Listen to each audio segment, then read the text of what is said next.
Welcome to Chit Chatting with Becca.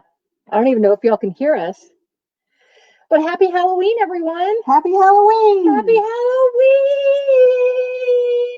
Chicken bok bok. So, happy Halloween. We are being very silly today. We have enjoyed our Halloween day quite a bit. Let me fix my hair. Yeah, we've enjoyed our Halloween day today quite a bit. It's been very silly and weird. And all of that. Okay. It's just me. I had to take that off because I couldn't hear myself, and it was freaking me out to look at myself. And that one, let me just tell y'all something right now. Okay, so this, let me just take this off her head, and let me put it really close so y'all can see it. You see this thing? Do you see this thing? Okay, imagine it is 4 o'clock in the morning, and you are getting up to get ready to take the dog for a walk before you go for your run, and you walk into your one of our guest rooms we turned into a gym, and you walk into the gym, and this mask is laying on the, and let me just tell you that this movie is rather scary, but imagine that mask laying on the ground, and you're sleepy, and you're like, I'm waking up. It's 4 o'clock in the morning, and you've been asleep really hard, and you walk into your little gym to put your, I think she did it on purpose, to put your shoes on and get ready to go take your dog for a walk, and that is what welcomes you into the gym. So there might have been a little bit of a yelp from me at that moment when I saw it, and it took me. It smells like that. With that, it took me a few minutes to bring myself down. I did cuss quite a bit, walk out of the room, stand in the hallway, taking deep breaths, and then turn back around. So that was that. The rest of my Halloween costume is I'm an astronaut. So that's my story for today, as I'm an astronaut. So happy Halloween! I'm big as space. So that's our Big Bang Theory homage. So happy Halloween. I hope that y'all have something fun planned tonight. Make sure that you're safe and you're careful and wear your mask. I mean, I think this one actually, I don't see why it wouldn't be protective. No, see, it's got little slits in the side. There's no slits in the front. It's hard to breathe she might actually be able to wear it, but I say just go ahead and wear our fun other masks.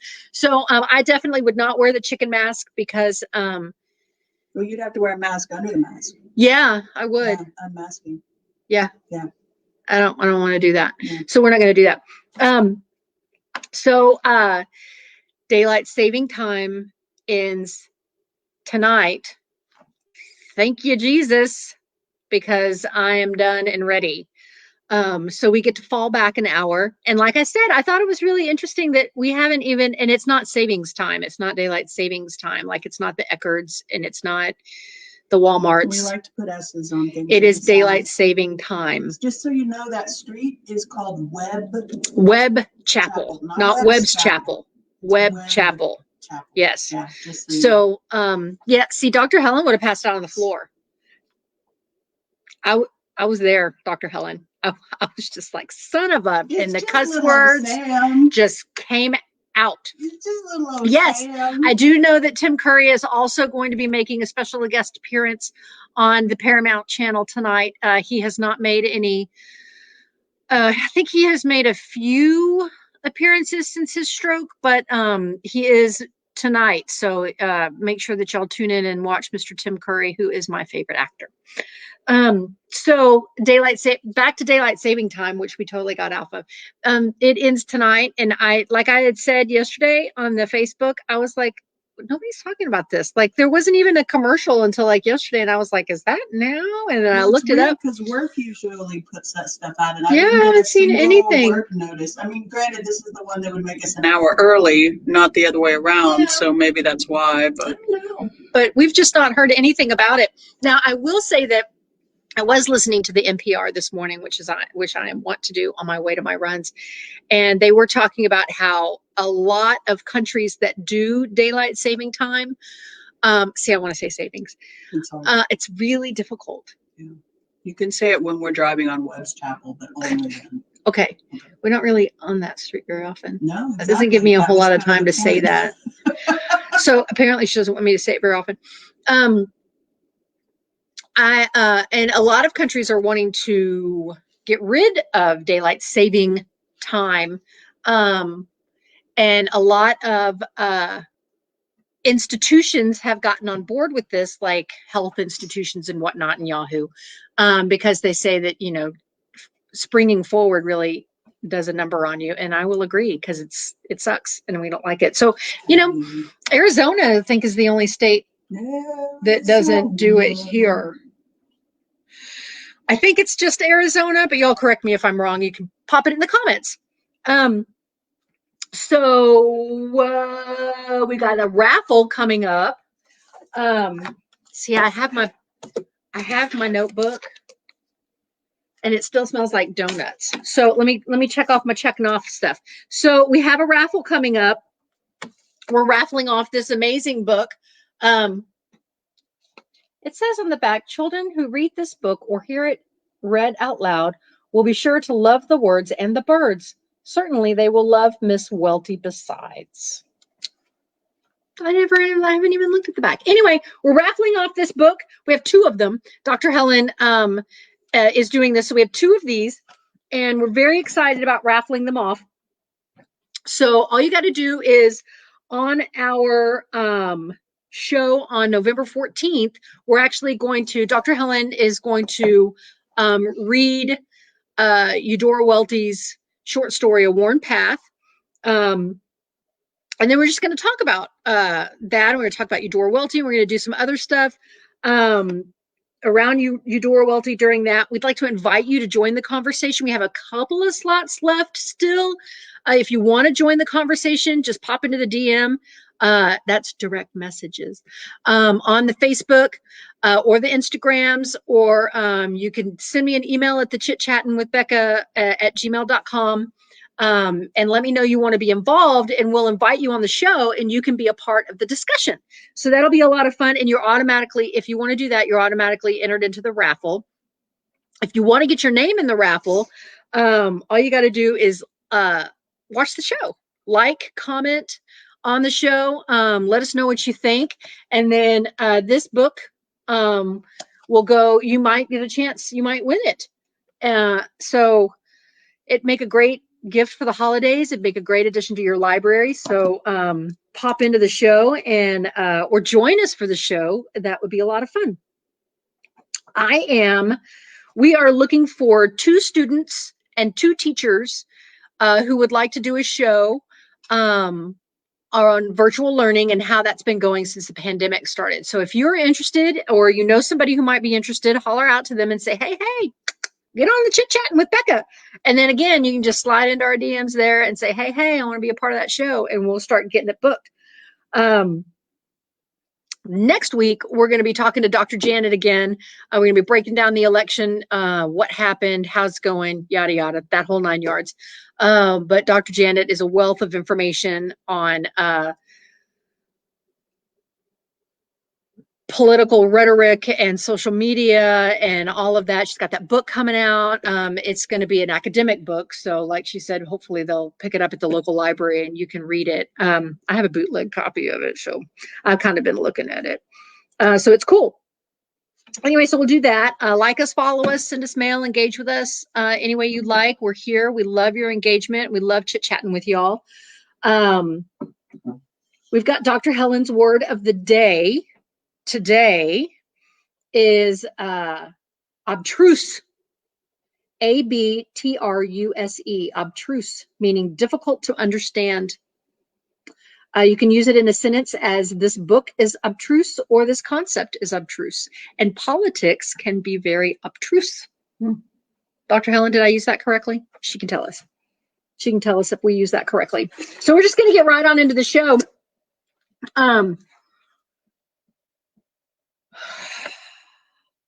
Halloween. I mean, it's an iconic movie.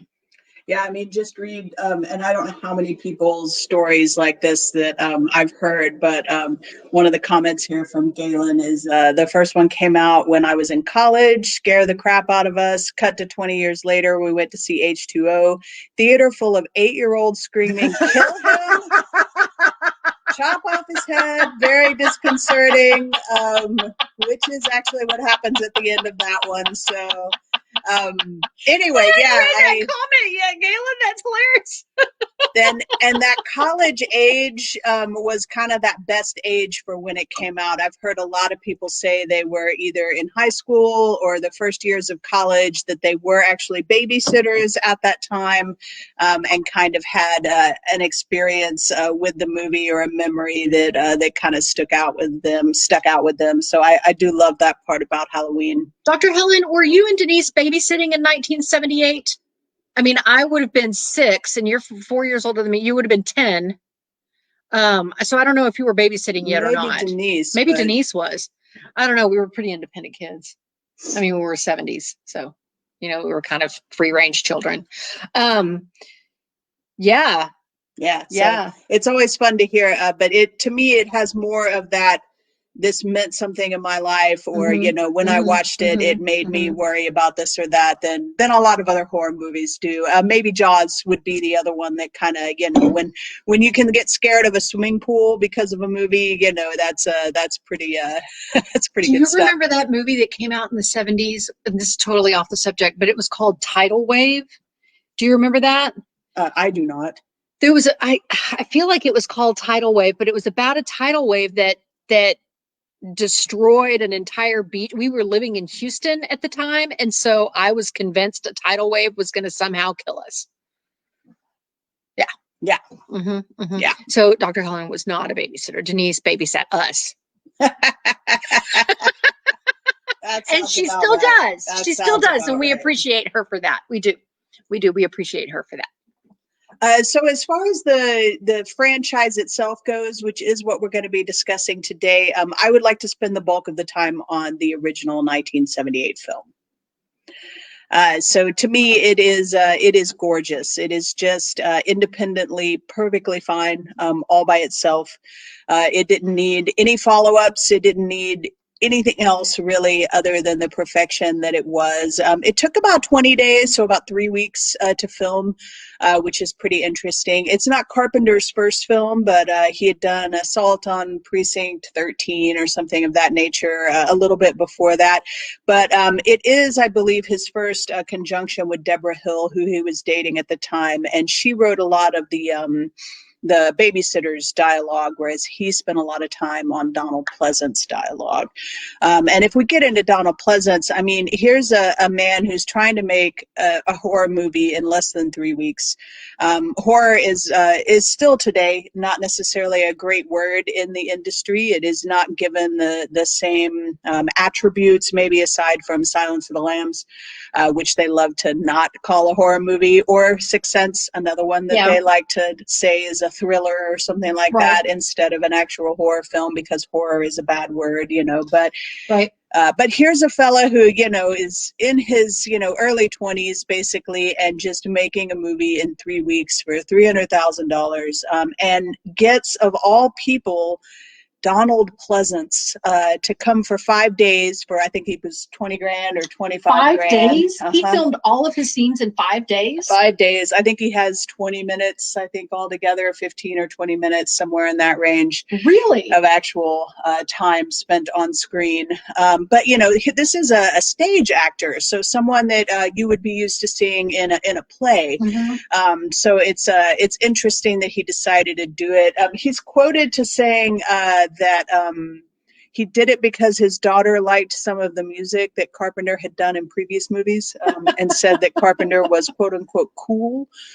So he was like, yeah, I'll go ahead and do it. I think he probably did it for the $5,000 a day for 5 days of work.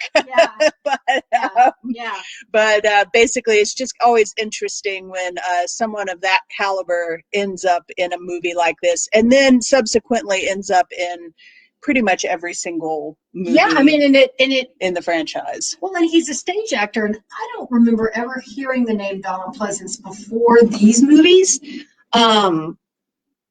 but as an actor, he's incredible. It's like seeing Peter Cushing in Star Wars. And Star Wars was not a big budget film.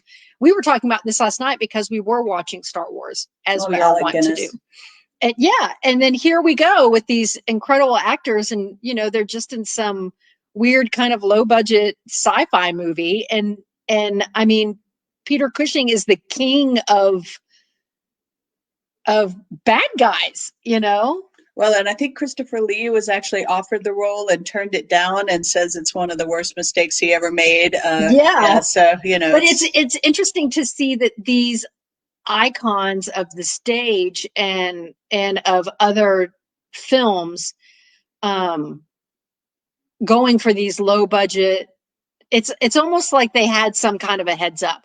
Like, you know what, if this does make it, this is going to make it.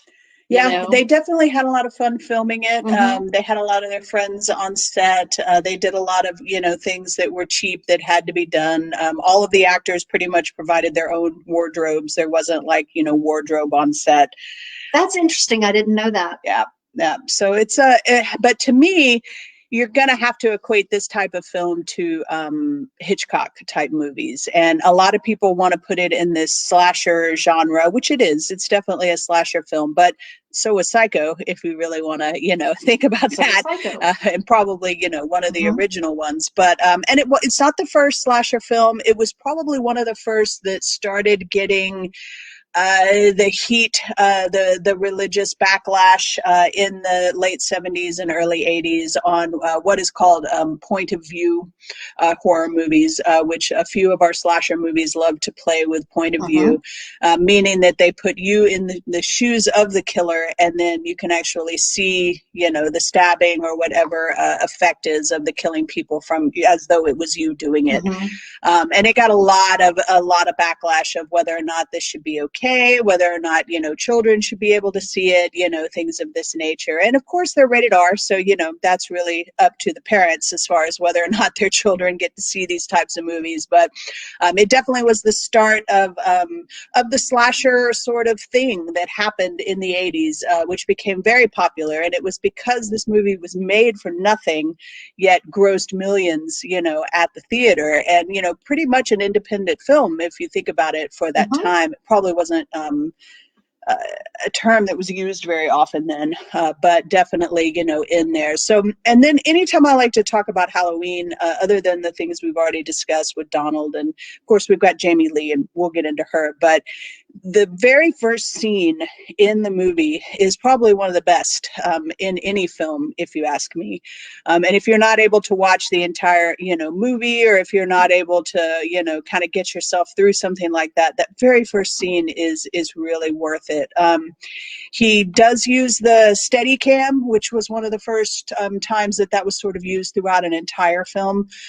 So basically, it's a camera that's up on someone's shoulder. So there's a human walking around with a camera on them, which hadn't really been done very often. He really wanted to do that first scene in a single take. So he really wanted to do it in one, group of filming, and he wasn't able to. There just wasn't enough time on the film itself. So there is a dark scene when young Michael Myers is walking up the stairs of the house, and at that point he basically cut it, popped in the new roll of film, and went forward from there. So it's really seamless as far as not being just a single shot, because he was able to kind of do it where darkness sort of came in inside the house. But interesting. Yeah, which is kind of cool. So I think there's 3 cut shots all together. One is him putting the mask over your face, basically, because you're the camera, the little boy. He's an 8-year-old boy who lives in the suburbs in Haddonfield, Illinois. He is walking around the outside of the house, happens to see his sister and boyfriend, kind of getting down, and decides to grab up a kitchen knife, walk through the house. We see the entire, he puts on his Halloween mask, which is, of course, a scary clown.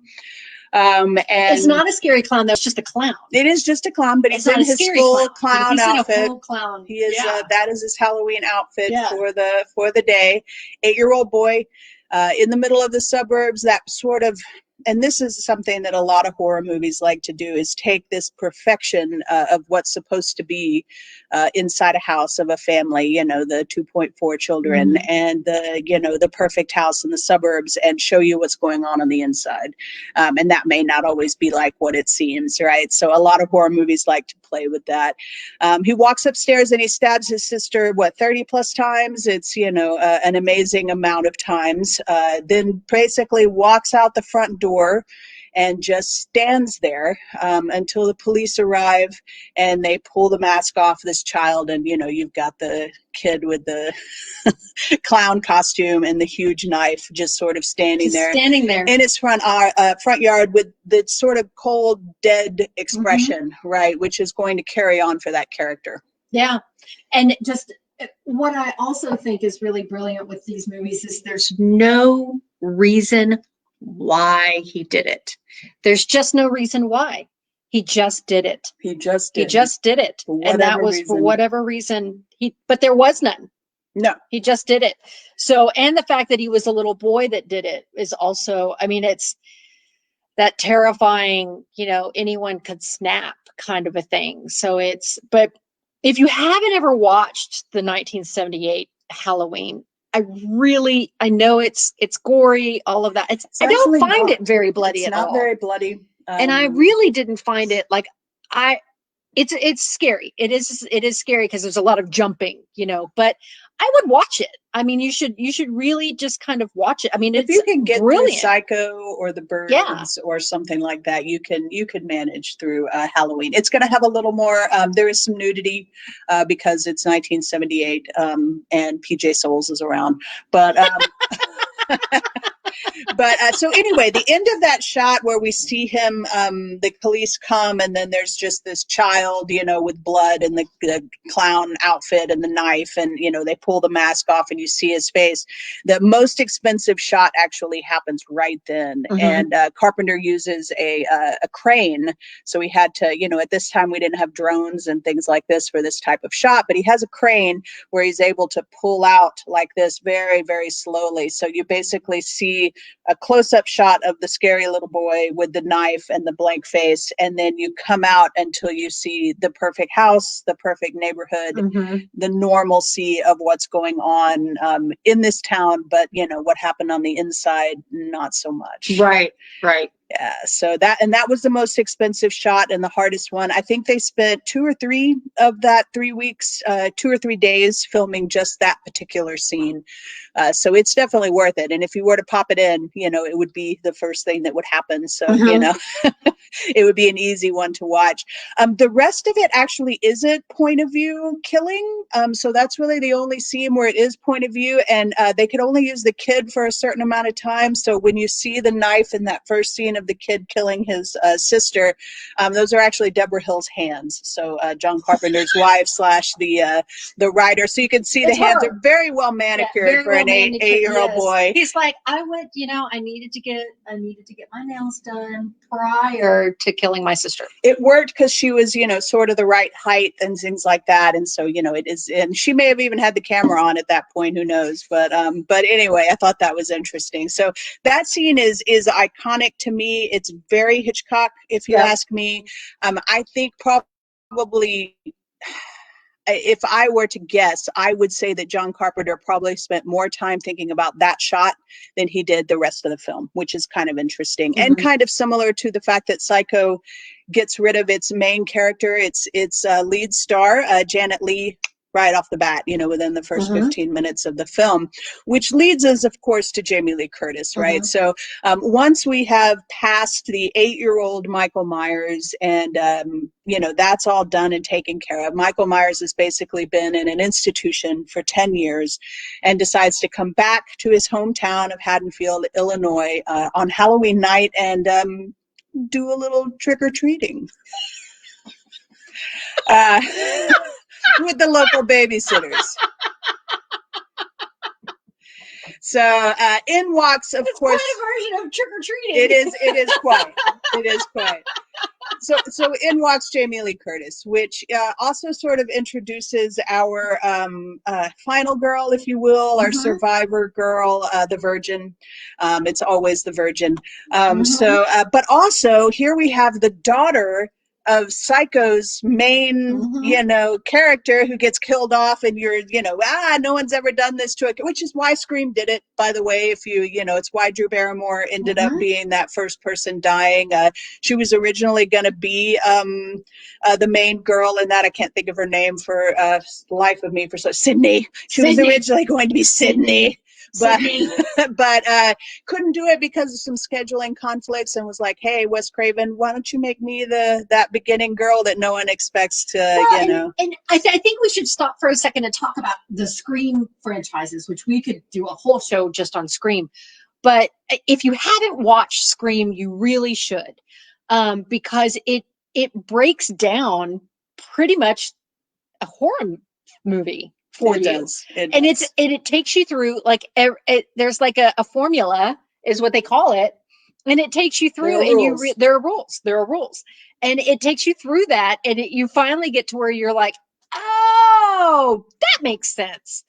So and I didn't really find, I mean, all of the blood in Scream really just looks like corn syrup, to me anyway. So it's sticky. It's very sticky. But so if you haven't ever watched that, you should watch that. It is a lot more gory than the movie that we're talking about. It is, but it's a lot of fun. But it's a lot of fun. It's very, very good. Yeah, it's super fun. So we've got Jamie Lee, who's our Scream queen. There's so many different, ways that we talk about this. And something that Jamie Lee has said, which is true, is that when her mother died, the headline was Psycho Actress Found Dead. Psycho actress died. And she's like, that's what's going to happen to me as well. When I pass away, it's just going to say Halloween actress dead. So it's certainly her iconic role. I think it's what we all remember her from, and it's introducing her. So it is her very first movie. She had a couple of TV things. It's not Petticoat Junction, but something similar to that. But she had a couple of TV roles, but it's one of those. And so, do you think a movie must have gore in order to be scary? Oh gosh, Jody, I struggle with that one. But no, I don't think it does. Because there are plenty of movies that I can get completely, totally freaked out at, and it not have any type of gore at all. Now, whether or not I want to watch it can sometimes have to do with the gore factor. I tend to choose rated R horror movies because of that. But to be honest, and not to get off topic on another franchise, but one I've been rather interested in lately, I missed out on 4 really great horror movies because they were PG-13. I didn't go see them at the theater. I didn't give them a whole lot of props, thinking, hey, these aren't going to be up my alley. They're not going to be as bloody and gory as I typically like. And those movies are the Insidious movies. They're all like PG-13. I did, but I'll probably get slapped in the face because not everyone is going to be directed by James Wan and written by Lee Winnell. But I should have seen those at the theater. They were terrifying, especially that first one. I think the second one really kind of passes on into that, and lack of gore, more of that jumping out, big sound after no sound kind of scary stuff. And I think I would have jumped in my seat, which is sort of what I'm after when I go see a horror movie at the theater, is to either go, oh, or ah, so one of those two things. But no, I mean, I think Alien, there's definitely some gore in that, but for the most part, that's suspense horror. If you go back through any of Hitchcock's stuff, you're mostly going to see there's not necessarily blood. You do see the blood go into the shower, but you don't really see it coming out of the actress. Well, and it's black and white. It is. It's not. I mean, it being a black and white movie, I feel like the gore aspect of that isn't really there, because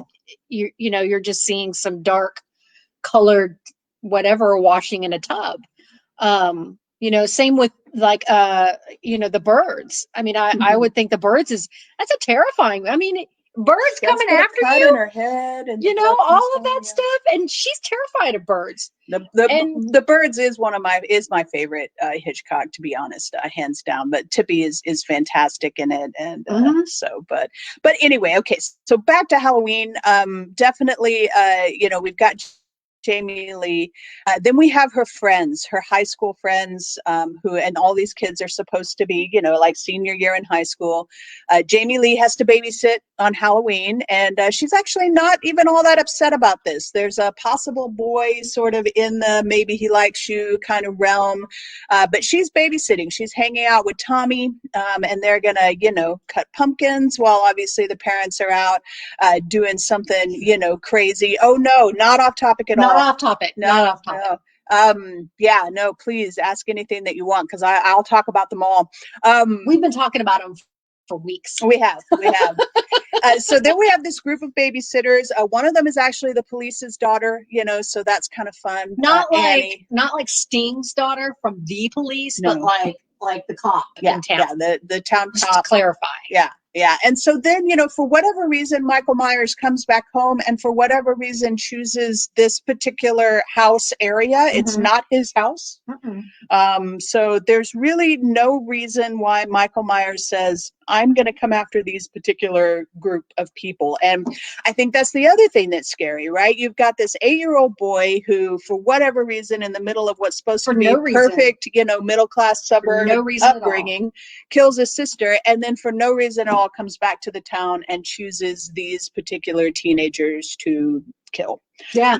So it's interesting. And then, of course, the other children are all trying to, have sex and do things that will cause, the sinning that always happens in the horror movies. So they're more of the sinners, whereas Jamie Lee is the saint. So, of course, whoever they're babysitting just sort of ends up getting dropped off with Jamie Lee, because, of course, she won't mind. She's already got one kid. Why not give her the other one? And we can party. And then they can party, and the sexy stuff can happen. I think one of the best kill scenes, if you're really gonna, ask me to be honest, is PJ Souls. I love her character in this movie. She's basically the same person as she was in Carrie, another, good scary movie, but she's just sort of the dingbat blonde, who is the one that's gonna show parts of her that, we wouldn't necessarily. Yep, we've got the show her boobs. Yeah, with the great line of "See anything you like." Yeah. And she reportedly actually went to see the movie with Dennis Quaid, who was her boyfriend at the time, and he was actually supposed to play Bob. I want to say is the glasses guy that ends up getting killed. Yeah, he was supposed to be Bob, but there were scheduling conflicts. And reportedly, she was seeing it, for the first time in the theater. And when she said the line "See anything you like" and had her topless scene, that the fella sitting right in front of them said, "Yeah, I do." And, she had that moment of it was so funny. And of course, Dennis had the moment of, do I need to do something about this? And, she was like, no, he doesn't know I'm sitting here, sort of thing. So, but interestingly, and she, not a bloody, issue there. It's a phone cord. We have a lot of really long phone cords in this movie as well, which I love. A lot of really long phone cords. We did. It's the kitchen phone with the giant cord, so that you can, pop it on the side and walk all the way around the house pretty much in it. So there's a lot of really long phone cords, which I adore, because it's just so 70s. There is a dog bit that I could do without, but it's pretty quick and pretty painless. If you're going to go for that kind of thing. But anytime we lose an animal in a movie, it's pretty upsetting to me. So I don't care much for that. But anyway, of course, he goes around and he kills, all of the teenagers and the boyfriends that are running around not really paying attention. All of those folks get killed. And then he comes after Jamie and the children, and I think that's the scary part as well, is that now we've got children that Jamie is having to protect in her, 16, 17-year-old self. I think she's for really 19 in the movie. And she says, one of the fun trivia things is that she says that she felt like she did such a bad job at the first day that she was going to get fired. And you have to think to yourself, really, who's going to fire Jamie Lee Curtis? Yeah. But at the time, she's nobody, you know, other than Janet Leigh's daughter. She's Janet Leigh's daughter and Tony Curtis's daughter. Let's not forget about Tony. We're not going to fire her. Pretty no, Tony. We'll coach you. It'll be fine. Yeah, but exactly. No, I mean, just how can you not be talented with that kind of talent? Yeah, and she does such a great job in it. And he really wanted her to be innocent. That's the whole point of her, is that, you know, she's innocent. And then, you know, it sort of starts the horror rules, if you will, like we were talking about with Scream and things like that nature, is that you're always going to be punished for the sin in the movie. And that's definitely the rules that sort of took place all the way up through the 80s. Now, it was Scream that decided to go ahead and let their survivor girl have sex and survive it. So, you know, she is not a virgin by the end of the movie. And Neve Campbell does get out of there. So, you know, we do start breaking the rules as well once we get past the 80s. It's like the 80s and you know, probably right in that early 90s had that formula, and that formula made money. So they just sort of kept popping them out. I mean, it's ridiculous how many you can find, and the names are hysterical, you know. I mean, I just watched Final Exam, you know, so you may pass the test, but God help the rest. So, you know, there's just tons of them. They got Slumber Party Massacre. Slumber Party Massacre Part 2 is even worse. What's great about Slumber Party Massacre, the first one though, is it's all female done, which is kind of interesting considering that it is still the pillow fight slumber party thing, you know, which we sort of like to make sure people know that's not what we did. But you also have the ones that are at camps. Yes, we always have a good camp one, which is fun. So what's the Angela? What was that? Angela. Sleepaway Camp. Yeah. Oh my God, Sleepaway Camp is the best. It is a good time. It is a good time. Nice and it's so bad, and the very last scene is really great. All right, so Halloween, we've definitely discussed the first one. And the tagline, I'm a pretty big tagline gal, the night he came home. So the big thing with Halloween to remember as well is our villain, Mr. Michael Myers. It's true. Don't tell. If you haven't seen it, come on. It's been out since the 80s. If you don't know by now, that's not my fault. I can't spoil things from them. But okay, tagline on this one, the night he came home. Right. So, but then the big thing is that they shoot him. He falls out the window at the end. Jamie Lee, of course, makes it. The children make it. All of that is excellent, and as it should be, because the rules are we don't kill kids. We don't start breaking those rules until the 2000s, but we'll get to that. But anyway, so they all make it, but then, you know, he's down on the ground and he's dead, and you're, you know, you can finally breathe. Jamie can finally breathe, and then we pan back to where he is, and he's not there. So, you know, and then the little boy turns to Jamie Lee and says, you know, the iconic, it's one of the last lines, which is, you know, you can't kill the boogeyman. And that to me is what Michael Myers is. He is the boogeyman. It's said that John Carpenter, when he was in college, he visited some kind of a mental institution, a psychiatric institution, and in there was a boy that pretty much just had no expression. And that it scared the bejubies out of him. And that's sort of where this character came from. So he wanted that mask to be nothing. And he didn't want us to be able to relate to Michael Myers in any way. That he was so out there, so why is this happening? There is no motive. And that to me is very important to remember. In part one, Michael Myers has no motive. We don't know why the 8-year-old kills his sister, and we don't know why he comes back 10 years later to go trick-or-treating. Well, and I think one of the other scary things about Michael Myers is the fact that he just walks. He doesn't run anywhere. He's not running after anybody or anything like that. No, he's a very slow killer. He's just slow, and he just walks. But relentless. And it's relentless, and that's terrifying. So, I mean, you don't know. I mean, is he going to be around this corner? If you're going to open this door in this closet and he's going to be there, how do you get in the closet? You know, you don't know. Terminator is the same character. It's that relentless. He isn't going to stop, and for whatever reason, he cannot die. So anyway, Becca is going to now show you guys a timeline, which is important for the rest of the franchise. We do have a timeline. I did post this on the Chitchattin with Becca page. So it's probably going to be a little bit hard. Yeah, everybody's saying spoiler. Spoiler! We're going to spoil everything. Yeah. So FYI. Angela. So I did post this. It's probably going to be a little hard to see. Yeah, it's too hard to see. Can't see that. Hard to see. So, that's okay. We can just talk about it. Yeah, we start with the 1978 movie, and then the next one, the Halloween 2, is, let's just get rid of that. Halloween 2 goes directly into the next day. Yes. So yes. There are a few movies, I think, that follow up the sequel where it literally just picks up right where we ended. So, if you're watching these in order, it's great fun because you basically just get to start same day, same everything, and he's still after Jamie.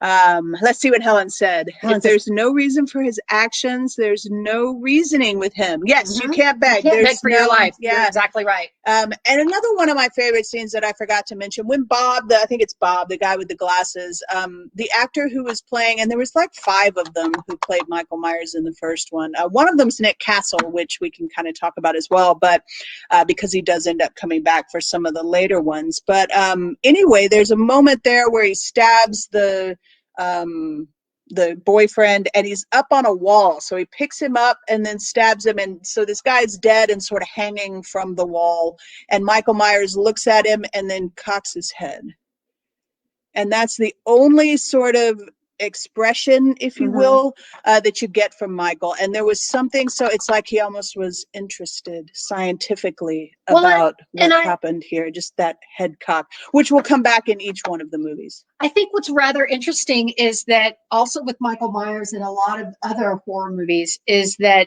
this boogeyman he has no end to his strength. He has endless amounts of strength. Like, you can't just pick somebody up. People are heavy. You can't just pick them up. And he can.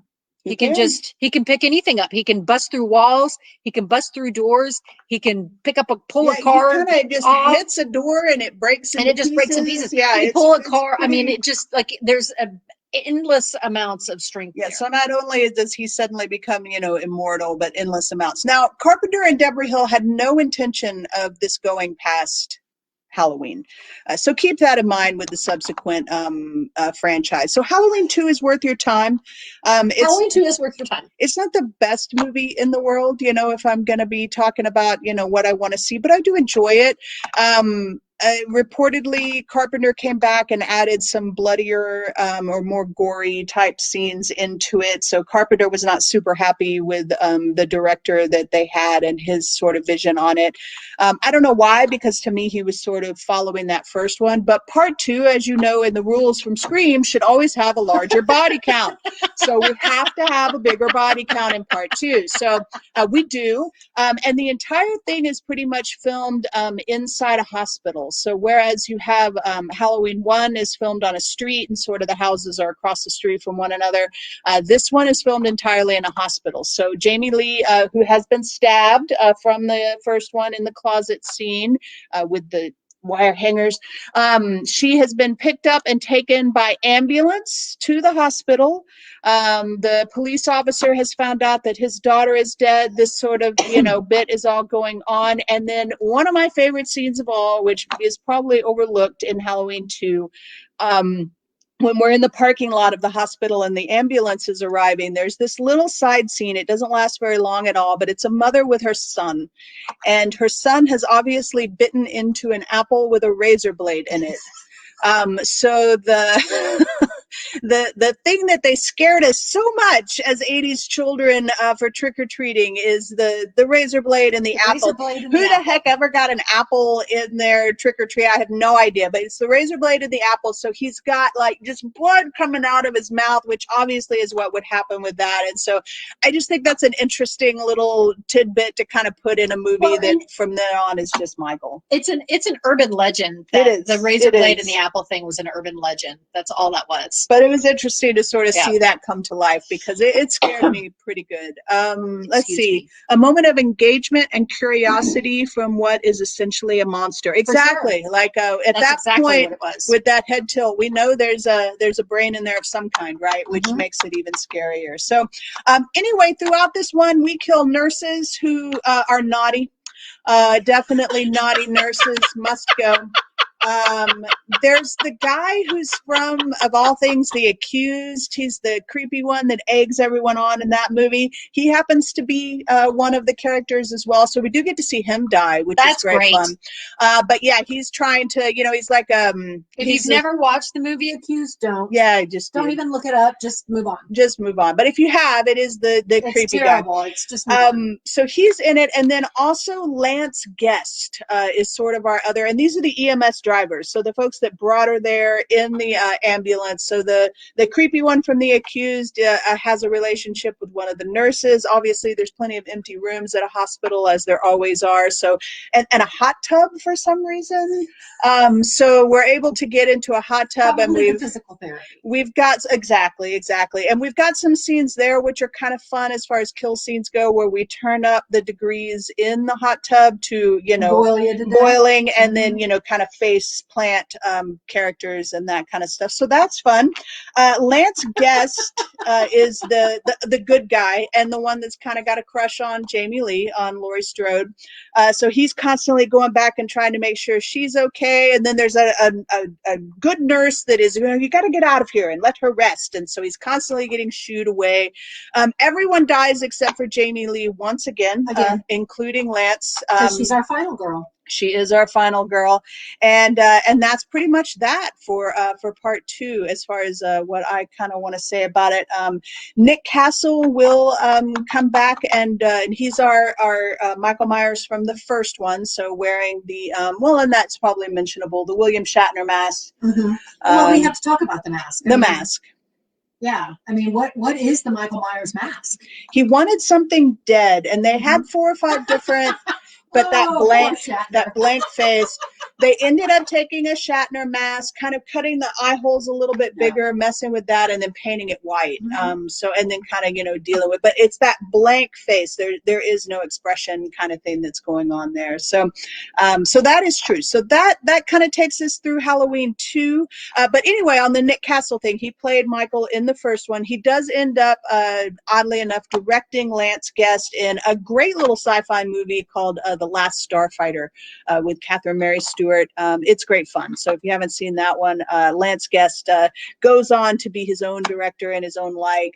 He was really just supposed to be watching Carpenter make the first one, and ended up being Michael Myers. And he does come back in our timeline, the newer Halloween versions. He plays Michael again. So it's kind of like Chewie in the new Star Wars. He comes back. Okay. So we're going to talk about 3. We are going to talk about 3. And you can see the look on my face. So 3. Halloween 3, the Season of the Witch. The Season of the Witch. Season of the Witch. So just on a personal note, I have always hated this movie. And recently, just as an FYI. Yeah, and I'm a pretty honest kind of gal. So I've always hated this movie, and recently, as I was going through a few months back, I was going through all of these, as well as Friday the 13th and some other fun stuff, The Omen, some of the older ones. I decided to go back and watch it because I had really only seen it once, and like most people, was expecting Michael Myers. So I decided to go back and watch it and get Halloween out of my head and just watch it in and of itself. To be honest, it's not a bad film if you can do that. If you're not expecting Michael, if you don't consider it Halloween 3, I even stopped calling it Halloween 3 and just started calling it The Season of the Witch. I'm not covering up those words here on the DVD or Blu-ray. So anyway, it's pretty fun. And from what I understand, it's what John Carpenter wanted for this particular series. Something similar to Becca brought up American Horror Story. American Horror Story is great. which just was, The first let's couple of have a seasons. different movie surrounding this holiday, but have it be a different story. No Michael Myers, all of this stuff. It's pretty creepy. It's got some kind of fun aspects to it, sort of alien type, robot type stuff goes on. I enjoyed it if I just watched it in and of itself and didn't think of it as part of this franchise. But you literally have to take this movie and then put it over here somewhere, because it has nothing to do with anything else. It's not the same. It's different. It's not. So yeah, it is not. And Mustafa Akkad, if I'm pronouncing his name correctly, he was the original producer of all of this, and he's pretty much the one that said, Carpenter, you're still under contract, so you're going to do part 2, and basically had the rights and said, you know what, we're going to bring Michael back. So of course nobody liked Halloween 3 Season of the Witch, and basically the feedback was, there I can just see these people sitting in an office room, men sitting around a table going, yeah, well, all of everybody says, where's Michael? What's going on with Michael? So we had to bring Michael Myers back in order to revive, if you will, this franchise. So we do, and it is called Halloween 4. Has a great title as well, The Return of Michael Myers. The Return. And we've got the taglines, which I love. The Night He Came Home. The second one is it's not written on here. On it. It's got one though. The Night He Came Back. Oh, More of the Night He Came Home. More of the Night He Came Home. More. This one is Tonight He's Back. So simple taglines. Part 4 basically is just the same movie, only instead of chasing Jamie Lee Curtis, who's playing Laurie Strode, we are now chasing what's supposedly her niece. And she's about 10. So it's kind of, I almost wish we had another adult that he was going after instead of this child. And I'm not saying she didn't do an okay job as a child, but it's a little bit like, but he's chasing a child. Yeah, he's chasing a kid. One of the great things about that movie, though, is that the niece is actually wearing the same clown costume that Michael is wearing in the beginning. And maybe that's why he's chasing her, because he's actually chasing his younger self. What? Did I just blow my own mind? Did I just blow your mind? I just blew my own mind. See, that's what happens when I start thinking about stuff. I think the original idea was to make her Michael. So you were going to take, that's kind of the direction that they were going to go, is that she was going to be the new Michael at that age. And then, it kind of got there and kind of didn't. But one thing to remember, in part 1, we talked about the fact that it's just, he just did it. There's no reason. Part 2, we introduced this story with a little bit of a motive for Michael, which always bugs me, that Laurie Strode is actually his other sister. So hold on, let me roll my eyes even harder. So that's the reason he's coming after her, and then subsequently apparently needs to kill all the women in his family, and so now he's coming after the little girl in 4, Return of Michael Myers. Then we have 5. 5 is Revenge of Michael Myers. Then we have 5. 5 is probably the worst one as far as I'm concerned in the series. It's same storyline. We're still after this little girl, only now she's been institutionalized like Michael, right? So that was where they were headed, and for some reason, Michael lives, and this time they're ready. So he's after her again, pretty much just kills any of the older adults that are around her, and in this one she is mute. Because of the scary stuff that happened to her the last time Michael came after her. So that's kind of weird. The institution she's at throws a Halloween party, so all of the children are wearing Halloween costumes, which can be a bit creepy. And we have Donald Pleasance back in the third one. He wasn't in the third one, which obviously is over to the side. It's over there. It's way over here on the other side of the table. All of the rest of them are over here in a stack, and she doesn't want to talk about it. But Donald Pleasance comes back in 4. He does come back in 4, and he also, there's a burning. He's in 2, right? Yes. He's in all of them, but except for 3. And the new. And the new, right? Because he's not dead. with us anymore. Yeah. Bless his heart. Yeah, so he is. And at one point in time, they try and burn Michael. That's sort of the way we think we can get rid of him. And Donald does get burned. So he's sort of got a burned face through some of these. And then we have Halloween 6, which for some reason I tend to catch a lot on just regular TV where it has commercials. Its tagline is "Terror never rests in peace." That's a good one. For some reason, just like part 9 of Friday the 13th, we suddenly have a cult that's introduced at the end of part 5. And continues on in part 6. And this is like a group of people who, for whatever reason, want to harness Michael Myers, maybe make more Michael Myers. They've gotten Jamie, the little girl, and Jamie is an homage to Jamie Lee, the character's name. So, because she's now the object of Michael Myers' affection, they've taken her and Michael, and this just gets a little grody. But basically, she's been impregnated with Michael's baby. She delivers Michael's baby in the beginning scene through this whole sort of cult delivery thing, flames and fire and crap going on, the usual. It's a movie talking about a cult. And then tries to take the baby and run off right after having it. So, we've got that going on.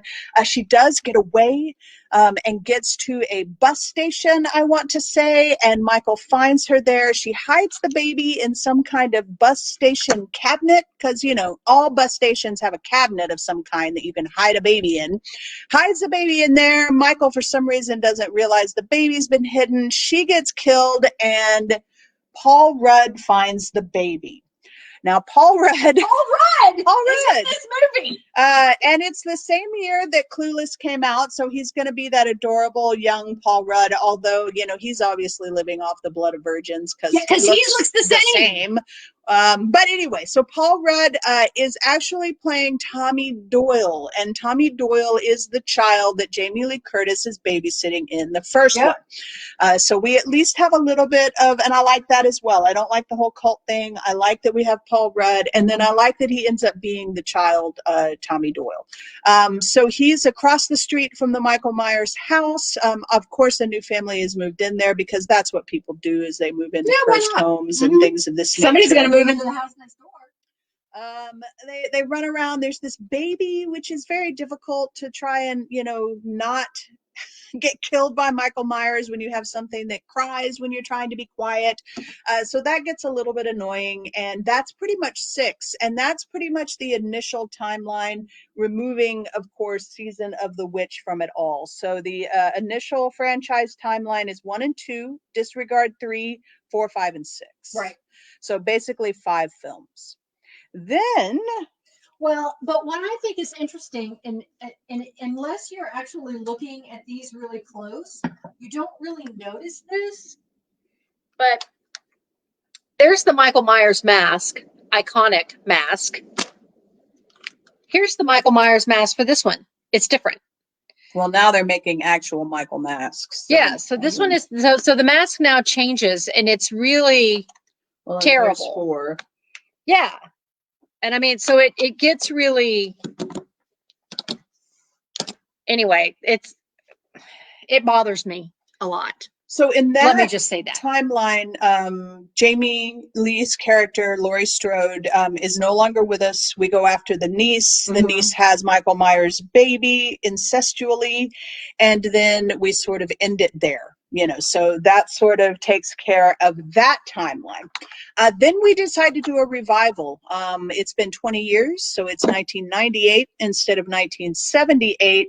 And now we've decided we can do what we want. Yeah, we can do what we want. And we're just going to create a new timeline, and we're going to pretend that 3 of 4, 3, of course, we always never pretend happened. It never happened. 4, 5, and 6. Never happened. Never happened. Nope, never happened. Lori is still alive. She's alive. And has been living a kind of hidden life. Secret. It's a secret. She's been living a secret. A secret. There she is on the back of the cover, by the way. Love it. Short hair. So we've got her early 90s or late 90s short hair going on. She's basically done the witness protection type thing. So she has staged her own death, has pretended to be dead. That's where she's been. Has a new name and is now the like head mistress of an elite private school where She's her 17-year-old son attends. This tagline is, "This summer, terror won't be taking a vacation." Dun dun dun. So it's got LL Cool J in it. It does have LL Cool J in it. It also has Michelle Williams in it, who ends up being an Oscar-winning actress, which often happens for a lot of these horror movies. You think that these directors don't actually late 90s face. Isn't she great? choose good actors, but when they do, they make good movies. This is a good movie. It introduces Josh Hartnett. I think we all know who he is, sort of a pretty boy with it's the very baggy pants era there of the late 90s. Yes. It introduces him, so it is his first film, and then Michelle Williams, who will end up being an Academy Award winning actress. It's basically 20 years later, and now the son is the same age that Laurie Strode was. So if we pretend only 1 and 2 exist and Laurie Strode is still alive, she has a 17-year-old son, and Michael has come back to kill her. So we still have Michael is her brother. Which this would mean that he would be, her son would be his nephew. He is turning 17, so now Michael is coming back to kill him. And of course, Laurie Strode as well. And anyone who has sex in the path or does drugs or anything like that. So lots of good, Yep. The actor from Little Man Tate is in it. He's got a pretty good death scene. It's pretty gory. And then much like the initial comment from Galen, as we kind of mentioned then, it was supposed to be the end. It really was this time. and not that, I mean, the final Friday was also supposed to be the end of that, but they actually ended this one with Laurie Strode cutting off Michael Myers' head. And spoiler alert, she cuts his head off. Yeah. So there's actually a really kind of a neat moment between the two where it's that Michelangelo, God and Adam reaching out to touch each other, and it's the same thing where they reach out to touch each other, and then she cuts his head off. With an axe. If you're gonna kill an immortal creature, most of movies and cinema has told us that a direct hit to the head brain area and then severing that is gonna help. So anyway, I don't know why people hoard guns. I would get an axe. Said he's dead, because that's the only way you're going to be able to kill a zombie is with an axe. But H2O is worth your time. So, you can always skip 4, 5, and 6. Just skip them. And then 3. And 3, unless you just want to pretend it's just a horror movie. It's pretty good.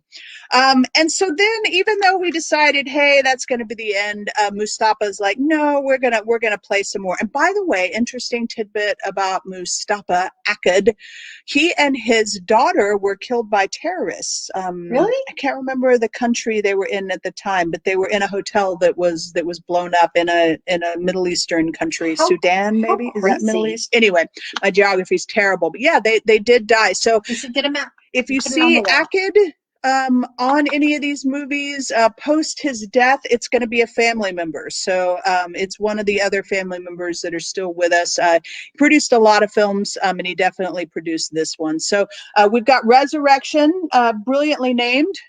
We probably have a tagline there. That Evil finds its way home. Busta Rhymes is in this one, and I love me some Busta Rhymes. He is. And so is Katie Sackhoff from Battlestar Galactica. And Tyra Banks. See, they're all right there on the cover. Well, I don't think Katie Sackhoff is. No, she's not. This movie is basically... Look how mad Jamie Lee is. Right here. She's like... It's the 2000s. Yeah. So we have gone into the reality TV time. And to be honest, something else that is kind of fun to mention about horror movies, they almost always mirror what's going on in society at the time. So in this particular one, we had a lot of reality TV going on, people competing for that. Of course, we still have a lot of reality TV, but it sort of got narrowed down to specific ones. But basically in this one, Busta Rhymes and his friends have decided to have a screening. So every character has a camera on them, kind of like in Aliens. Busta Rhymes basically sits in a room with televisions, and they all walk through the Michael Myers house on Halloween. Do y'all remember in the 2000s? There were a lot of, especially like on the not so much the History Channel, but like TLC and stuff like that. They had a lot of those spend the night in a haunted house and film all night long, and scary things would happen and all of that. It's Ghost Hunters is still on. So they have a fake Michael Myers, thing. right? So they have someone dressed as Michael Myers that's supposed to come out and scare all these kids, and then of course have the actual Michael Myers who does come home, which is his home, because that's what he does. Kills everyone, and he probably lives there. Yeah, Katie Sackhoff definitely doesn't make it. Bless her heart. So that finishes that timeline. So now we've gone to timeline number 2. Timeline number 3 is one I'm not going to spend a whole lot of time on. I didn't even bring the movies over here because I dislike them so much. And I don't even want to talk about them. Like we can just move on. Well, we probably should a little bit. So Rob Zombie did the reboot. Basically, he did Halloween 1 and Halloween 2 in his own twisted mind and decision. I am not a fan of Rob Zombie. I'll just say that outright. I think he does things that are gross. I think most of his movies are just a remake of Texas Chainsaw Massacre, which also isn't one of my favorites. I find everyone to just be, it's just gross. Like they might as well be covered in snot. Like it's that kind of feeling. But the worst thing that he did, and it's dirty, I could talk about this for the next hour, is that he gave Michael Myers a motive, and not just the motive that why he's coming after Jamie Lee, but a motive in general, why Michael Myers is a serial killer, a mass murderer, whatever you want to call him. And again, some of the stuff I mentioned in the beginning, to me, the whole scary thing about Michael Myers is there isn't a reason. Right. For whatever reason, an 8-year-old boy walks upstairs and kills his sister by stabbing her over 30 times. Like it's not just a quick kill of any kind. It's not poison of the kind of thing. It's a very personal kill, and then carries on from there. So in Rob Zombie's versions, which I dislike greatly, Michael Myers is an abused child. So there's a reason why he wants to kill his sister and why he wants to kill everything else around him. So I did watch them. I wasn't. I did not. I wasn't that out of them, but I will not watch them again. And I'm actually a little not so happy that they are in my box set. But if I take them out, they won't fit in there anymore. So anyway, there is that. But now, and actually I could just buy the next 2 maybe. But anyway, now there is a new set of Halloweens that came out in 2018. And it's actually, the 2018 movie is my favorite. Besides the first one, is my favorite Halloween. I'll give you that for sure. So I think H2O is up there as well. But anyway, in this one, we now introduce a 4th timeline. Yep. A 4th timeline, if you must include the Rob Zombie timeline. And in this timeline, only part 1 exists. Only part 1. So The Night He Came Home is the only movie that exists in this universe. I don't know what the tagline is for the new one. Oh, yeah, you should look it up. I don't own them yet because, of course, now we're in the age of streaming and things of that nature. And I assume there'll be a box set with the 3 of them. There's going to be 3. The first one came out already. The next one was supposed to come out this Halloween, so we should have gotten to see it right around now. It comes out next year. Now it's going to be next year because of the dang virus. So the virus that has ruined a few of my good movies this year, but that's certainly a first world problem. But in this one, Jamie Lee... Face your fate! Face your fate. Face your fate. Jamie Lee's character, Laurie Strode, she has been basically preparing for Michael's return. And again, we didn't have H2O, so that didn't exist, the 20-year return, for ever since that happened to her. 40 years. For 40 years. Yep. And in that time raised a child, and probably was considered some child abuse there because she raised this child to be ready for Michael to come. So kind of a survivalistic. Absolutely.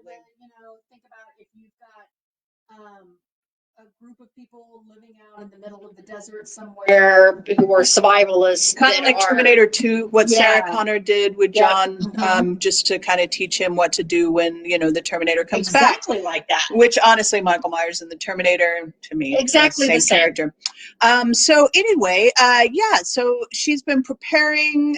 She's sort of ostracized from her family, and she's I believe, drunk. I was gonna say they allude that she was an alcoholic, and now there's a new set of children, her grandchild, and then their friends. So those are the folks that we're gonna offer up to the Michael Myers sacrifice, and she has a house out in the middle of the woods with an entire room Spoiler that is alert. hidden by a kitchen island that you can go down in with all of the weapons in the world to kill Michael. So she's basically wanting to lure him there, puts her daughter down there. The granddaughter is still kind of, we don't really know what's going on. And we do end up kind of blowing up Michael Myers at the end of that. But of course he's going to come back, and we have Halloween Kills, and then I can't remember what the third one's going to be called. But they're all in the works.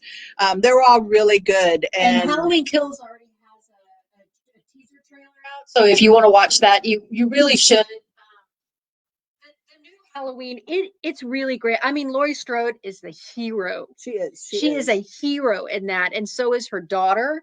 A lot of things that you don't expect to happen. A lot of the flip side.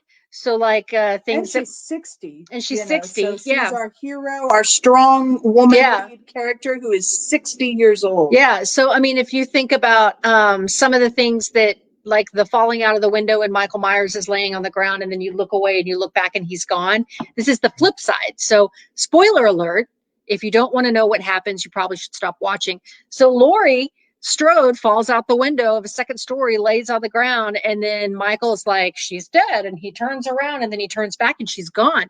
So a lot of those kinds of things are happening. And I mean, I was on my feet clapping, and I loved this movie. It is. Loved it's this a movie. Fun movie. If you haven't seen it, go and see it. It pays a wonderful homage to the franchise, to Michael.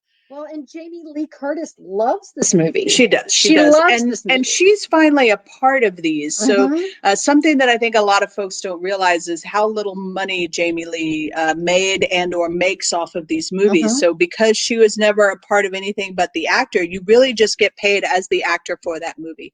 You don't get a whole lot of subsequent payments unless you're a producer. Yeah. So we get Jamie Lee in that producer role. And then, hopefully, I mean, she made $8K on the first one. She probably didn't do so much better on any of the rest except maybe H2O. She does say she still wasn't paid as much as some of the male actors. Well, and she was under contract, and that's the only reason why she did those, because she has H2O she wanted to do. It's Resurrection that she did. She had a whole other career that was happening with all of the other things that she was doing. So it's to me there's three women characters that are similar to this, and we've got Laurie Strode, we've got Ripley from Aliens, who and these folks have to go through these turmoils, and then it could be a hero's journey. Sarah Connor, of course, it's a hero's journey. It's a hero's journey, Helen. For the Terminator movies. So it's that same kind of thing where now we've got, Linda Hamilton in her 60s as well, coming back and being, the bad person or the strong person. Yeah, I wasn't going to say ass, but you need to watch that because it's a good time. Badass. It is hilarious. Arnold Schwarzenegger is hilarious.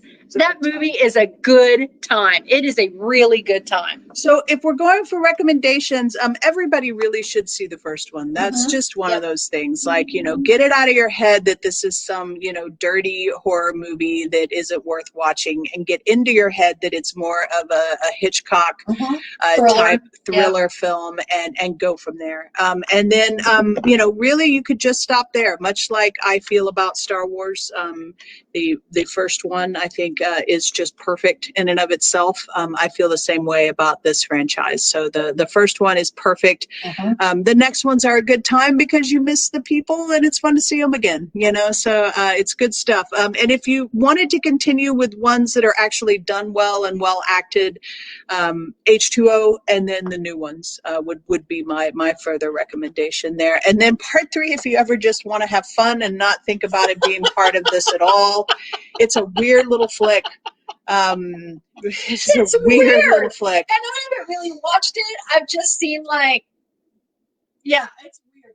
But I would say, Helen, if you want to watch this movie, why don't you come over here and watch it with us? Yeah, It'll watch be it a with us. good time. That'd be fun.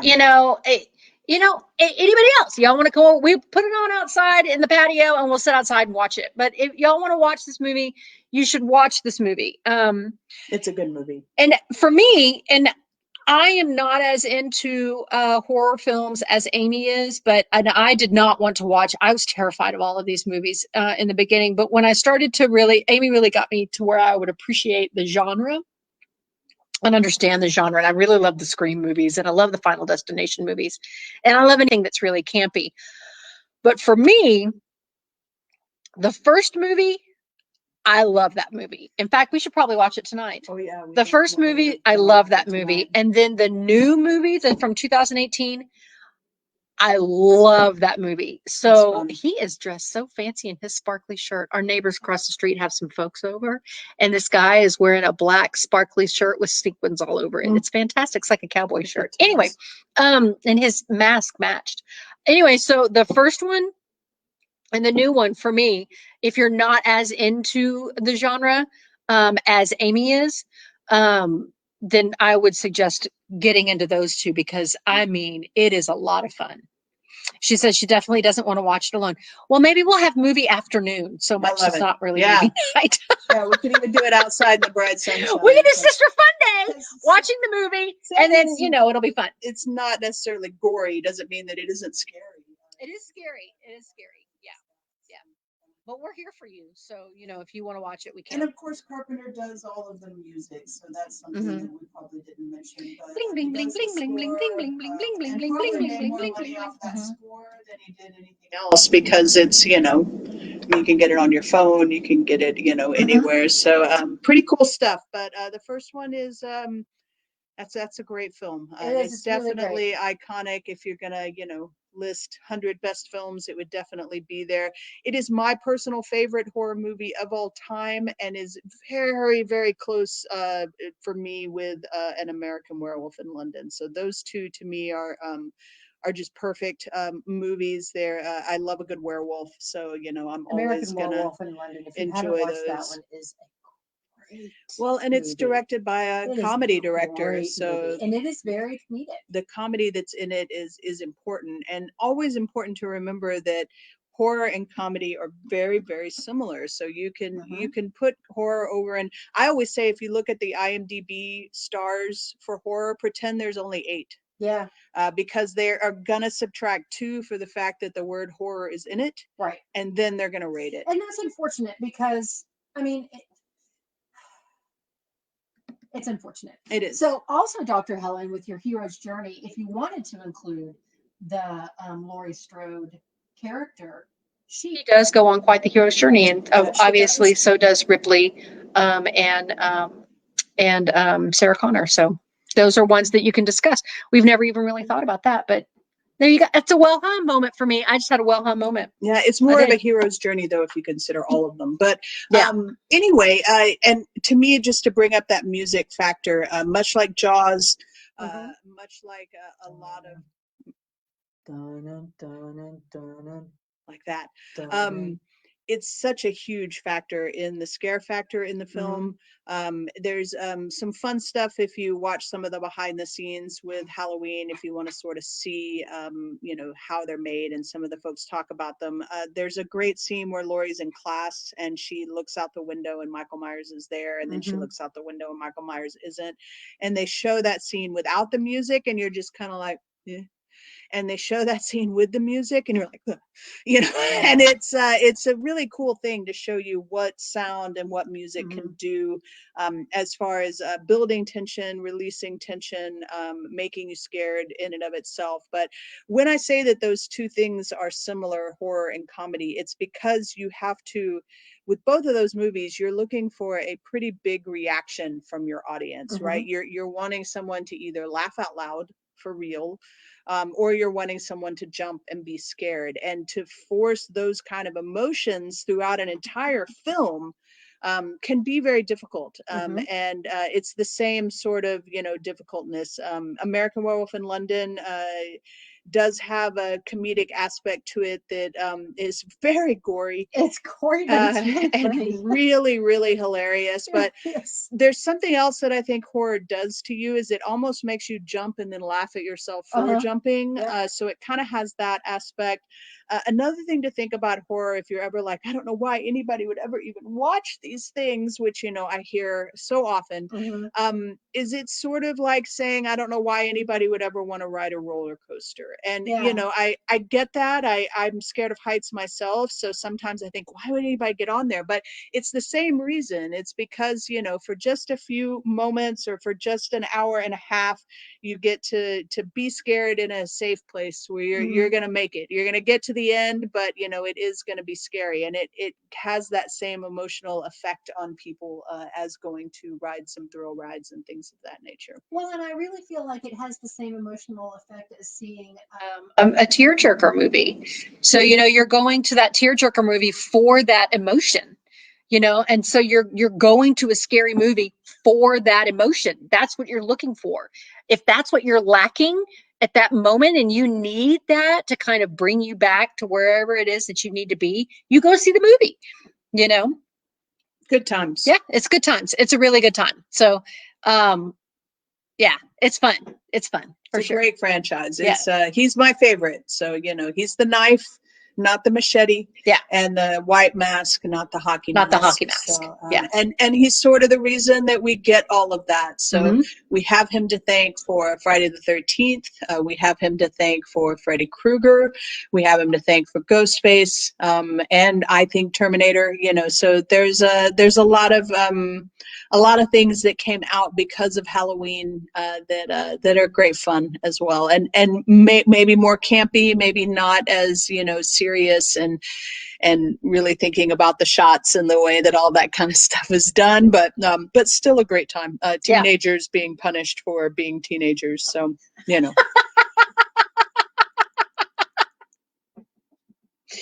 Oh, for sure.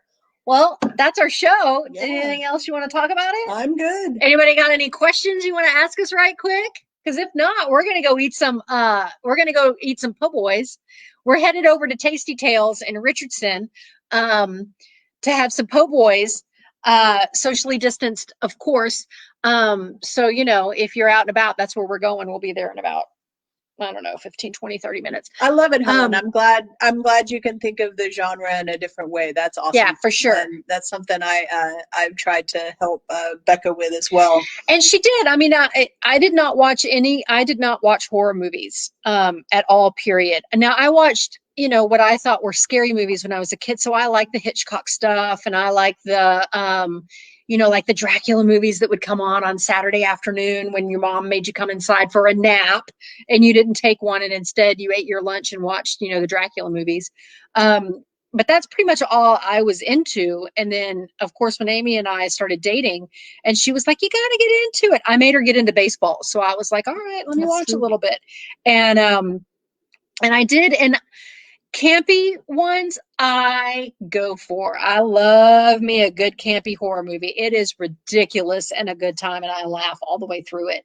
I also get some jumpy scares, but I do laugh all the way through it. So it's really interesting to kind of break these movies down and break them apart and talk about them intellectually and understand exactly what the director was going for, especially when you talk about these types of iconic movies like Halloween, because there's so much deeper meaning to it besides it just being something that's going to scare you. I mean, it's the filming of it. It's the the music of it. It's the all of that other kind of stuff is really kind of cool. So yeah, for sure. For sure.